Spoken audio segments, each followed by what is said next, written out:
هيك أكتر شيء بتذكري يعني كنتي تلعبي صورة أبوي. صورة أبوكي؟ هاي أكتر شيء زعلتي عليه؟ وين أبوكي؟ توفى. مرحبا. أهلين. شلونك؟ الحمد لله. ايش أخبارك؟ الحمد لله.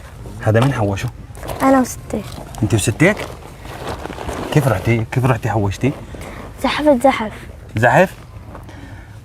أول شيء إن شاء الله ربنا يشفيكي، ليش زحفتي زحف؟ ليش ما مشيتي؟ حظي مكسور 3 كسورة. كيف؟ من الزلزال. ايش صار معك؟ احكي لي. أول شيء ما حسينا بالزلزال إلا ما شفنا إلا وقع التلفزيون، في عنا فازات انكسروا. فأنا طلعنا لبرا، بيت عمي كان وقع، بيت عمي قايس. جينا لجوا بركنا شوي، ما شفنا إلا 5 دقايق وصارت تلوح فينا الأرض. بركت جنب بنت عمي صارت تبكي، جيت مسكتها وصارت تبكي. دست على الجبل غلط، عمرها 1.5 سنة. فما شفنا إلا وقع علي أول حيط وثاني الحيط والسقف. وقعوا عليكي؟ ايه. فطلعني ابن عمتي وعمي. ايش عم يوجعك هلا؟ حوضي. بيوجعك؟ ايه. لا راح تطيبي ان شاء الله. انت ان شاء الله. باعتبار يعني قدرتي تحوشي هدول، معناتها راح تطيبي ان شاء الله. ان شاء الله. يعني انت بدك تعمليها غدا؟ لا عملنا. عملتوا غدا؟ ونحن طيب ما عزمتينا؟ اهلا وسهلا. اهلا. ايش هذا عمرك؟ عمري 12. 12 سنة ان شاء الله. العمر كله بأنه صف؟ سادس. حدا تأذى بالزلزال من رفقاتك؟ لا. كلهم تمام وضعهم؟ الحمد لله. طمنتي عليهم وحكيتي ايه. معهم وهيك؟ طمنتي عليهم؟ ما شاء الله ما شاء الله. ان شاء الله بتضلي بخير هيك، وراح تقومي وترجعي على المدرسة ان شاء الله. ان شاء الله.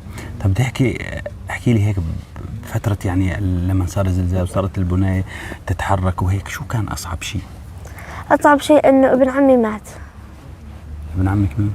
ابن عمي قايس. شو اسمه؟ محمد. ايش قد عمره؟ 8 اشهر.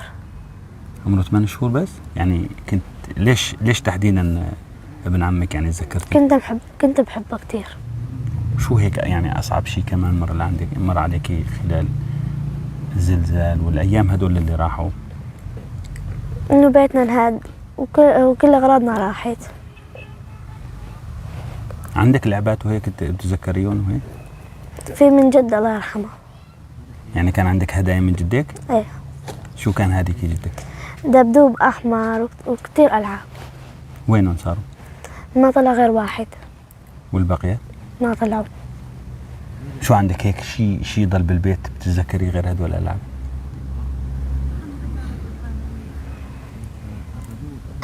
هيك أكتر شيء بتذكري يعني كنتي تلعبي صورة أبوي. صورة أبوكي؟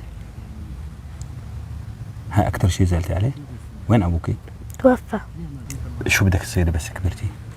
دكتورة. ليش تحديدا دكتورة؟ ليش أكتر شيء هيك اخترتي دكتورة؟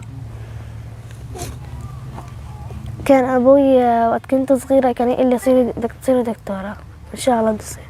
يعني هاي كانت وصية أبوكي الله يرحمه. الله يرحمه إن شاء الله. أشو بتحلمي؟ تعي احكي لي إذا حكيت لك يعني أشو بتحلمي؟ إنه أصير دكتورة ويتحقق حلمي. حلمك وحلم أبوكي الله يرحمه. إن شاء الله راح تكوني هيك، يعني راح تكوني دكتورة إن شاء الله. إن شاء الله. لأنك أنت بنت ذكية وبنت شاطرة، مبين عليكي شطورة، وهاي الإصابة ما راح تمنعك من إنه تحققي هدفك وتنجحي وتصيري دكتورة وتحققي شو؟ هدف وحلم أبوكي. إن شاء الله. إن شاء الله. مشان تعيني الأولاد والمصابين وهيك تعينيهم. إن شاء الله. إن شاء الله.